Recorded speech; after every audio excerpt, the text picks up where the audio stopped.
বোনের স্বামীর শ্রাদ্ধ অনুষ্ঠানে যোগ দিতে যাওয়ার পথে ট্রেনে কাটা পড়ে মর্মান্তিক মৃত্যু হলো দুই দিদির।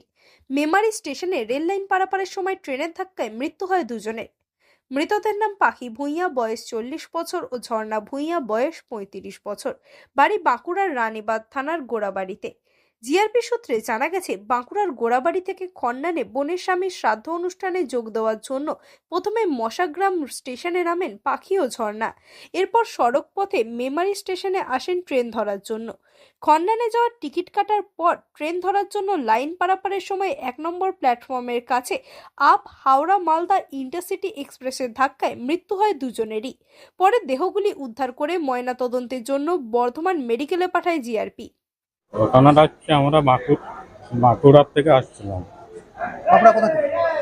আমরা খাতড়ার থেকে বাঁকুড়া এসে ট্রেন ধরেছি আচ্ছা, একটা কুড়ি ট্রেন ধরে আসছি আমরা মশাগ্রাম থেকে টোটোয় করে এসেছি মেমারিতে ওখানে টিকিট কেটেছি, কাউন্টারে টিকিট কেটে এখন সবাই দু একজনকে এটা নিয়ে পার হইতে দেখলাম, তাহলে বলি পার হয়ে যাবো। আমরা খণ্ডনে যাওয়ার জন্য টিকিট কেটেছিলাম। আমরা সব উঠেছি, ও দুজনে মানে একজন উঠে গেছিল, পাটা টেনে নিয়েছে, আর একজন উঠতেই পারেনি। বাচ্চাটা নিয়ে আমরা 6 জন। তখন দেখি এখানে একটি বেটা ছেলে, একটি বাচ্চা আর 4টি মেয়ে ছেলে লাইন টপকানোর জন্য, স্টেশনে ওঠার জন্য ওরা এগিয়ে আসেন। সেই সময় গাড়ি হরেন মারে এবং স্টেশনে অ্যানাউন্স হয় 1 নম্বরের থ্রু ট্রেন লাইনের ধার থেকে সরে দাঁড়াবেন।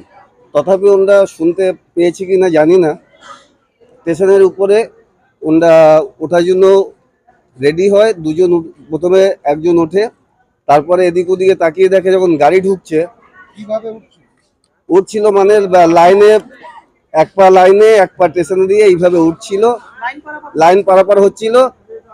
দিয়ে দুজন প্রথমে উঠে যায়, তাই চিৎকার চেঁচামেচি হয়। হ্যাঁ, জিআরপিরা নিজেরা চিৎকার করে, তাদের চিৎকারও কানে যায় না। তার ভিতরে 6 জনের ভিতরে 4 জন সক্ষম হন ওঠার জন্য, একজন উপরে অর্ধেক ওঠার জন্য সে ধাক্কা খেয়ে টানতে টানতে নিয়ে চলে যায় অনেকটা দূরে, আর একজন লাইনের নিচেই থাকে। তাকে কজনকে ধাক্কা মারে? টোটাল দুজনকে।